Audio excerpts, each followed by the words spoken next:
Quando um jogador consegue fazer sozinho, o que geralmente precisa de 3 jogadores para fazer, você sabe que ele é excepcional. Todo mundo sabe que Toni Kroos é muito bom, mas poucas pessoas sabem o porquê. Quanto o jogo dele influencia no time? Qual sua principal característica? Bom, resposta para essas e outras perguntas você vai saber nesse vídeo. E no final, eu vou revelar o maior motivo que faz de Toni Kroos um dos melhores meio-campistas da história do futebol. Toni Kroos é um dos meios-campos mais brilhantes da sua geração, e talvez um dos mais brilhantes de todos os tempos, e ele começou a surpreender bem cedo. Quando tinha 7 anos de idade, começou a jogar no Greifswald. 5 anos depois, em 2002, se transferiu para o time da base do Hansa Rostock. Em 2006, Kroos se mudou para Munique para jogar no Bayern de Munique 2, time da categoria de base do Bayern de Munique.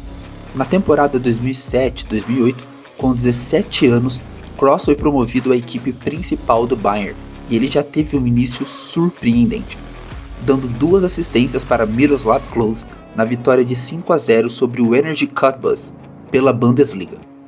Ali o mundo já via algo diferente nele, e a primeira coisa que chamou a atenção foi a facilidade nos passes longos, coisa que leva tempo para desenvolver, porque não basta ter apenas habilidade e técnica para fazer isso, precisa ter muita confiança. Isso é característico nos jogadores alemães, o famoso gelo alemão. E Toni Kroos já demonstrava isso. Então, aí nós temos um dos motivos pelo qual ele é tão bom. Toni Kroos não sente a pressão como outros jogadores. Isso aumenta sua confiança, dá tranquilidade para que ele possa se concentrar no passe e não ser afetado pelo fator emocional. Como sabemos, futebol é um jogo mental. Se você não consegue se controlar nos momentos de pressão, dificilmente você conseguirá se destacar. Em 25 de outubro do mesmo ano, Kroos teve destaque numa vitória do Bayern contra o Estrela Vermelha, em sua estreia na Europa League, entrando no segundo tempo e dando uma assistência novamente para Miroslav Klose, e em seguida marcando o gol da vitória nos acréscimos, o seu primeiro gol pelo Bayern. Ali, ele já mostrava que não era somente um bom jogador, mas também um jogador de jogos grandes. Mesmo sendo muito novo, ele já impressionava com uma característica que ele tem até hoje: a porcentagem de passes certos no jogo. E esses passes não são só para trás como muitas pessoas falam. Muitos de seus passes são para criação de jogadas, sejam passes longos ou curtos, mas na maioria das vezes são passes ofensivos. A temporada 2008 e 2009 foi uma temporada fundamental para entender o jogo e a genialidade dele.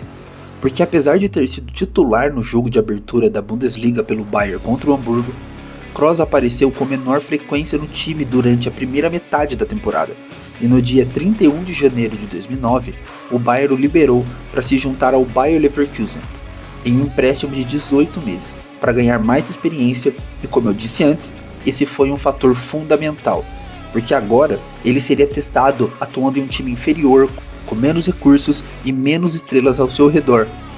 E a experiência foi essencial para o seu desenvolvimento, tanto é que no fim do seu empréstimo já era muito clara sua evolução. Agora, ele já era um jogador mais experiente, com mais poder de finalização, mais assertividade nos passes longos, ou seja, um jogador muito promissor. Tanto é que na temporada 2010 e 2011, que foi a temporada de retorno ao Bayern de Munique, ele foi titular frequentemente, fazendo ótimas atuações e terminando a temporada com 37 jogos. Para efeito de comparação, na temporada anterior ele tinha feito somente 13 jogos, marcando 5 gols e dando 4 assistências. Agora, já estava claro, Toni Kroos não era mais uma promessa, ele já era uma realidade. Pouquíssimas vezes no futebol podemos ver um jogador de armação de jogadas com uma média de acertos de passes maior que 92%. Ou seja, de 100 passes no jogo, ele acerta 92. Isso é surreal. E o mais incrível é que a partir da temporada 2010-2011, a sua média sempre foi acima de 90%, chegando a bater 97%.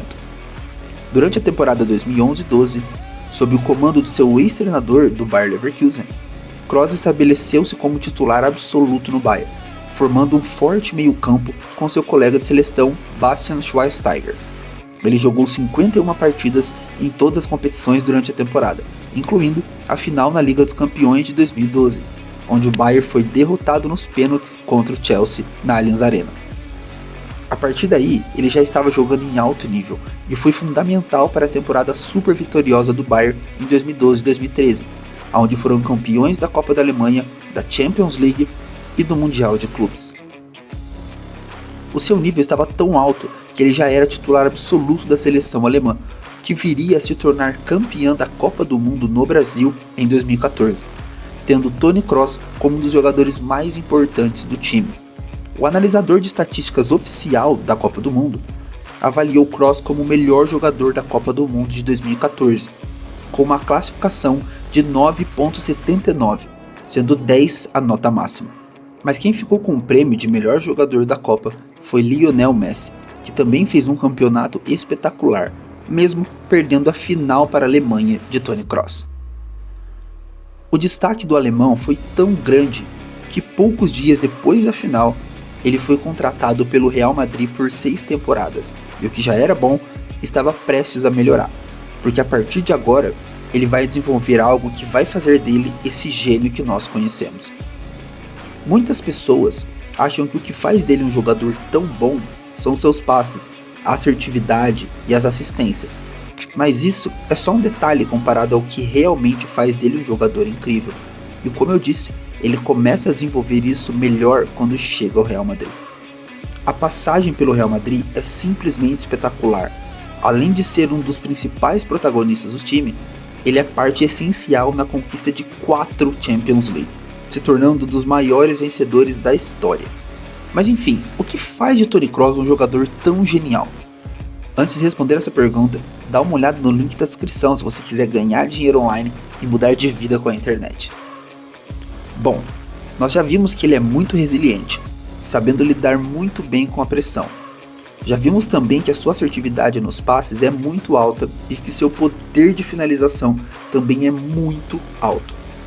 Mas o que realmente faz dele um jogador excepcional é a sua capacidade de controlar o jogo e ditar o ritmo do time em campo, um verdadeiro maestro. Ele consegue fazer no Real Madrid algo que poucos jogadores conseguiram, que é controlar as ações do time. É muito comum ver jogos onde ele fala que não é o momento de atacar, ou que aquela é a hora de explorar a velocidade nas laterais do campo. Ele faz isso como poucos. A sua forma de enxergar o jogo é brilhante, e a maneira como ele consegue executar cada ação é incrível. Muito do sucesso recente do Real Madrid na Champions League vem da resiliência e da inteligência de Toni Kroos, que já pode ser considerado sim um dos melhores meio-campistas da história do futebol.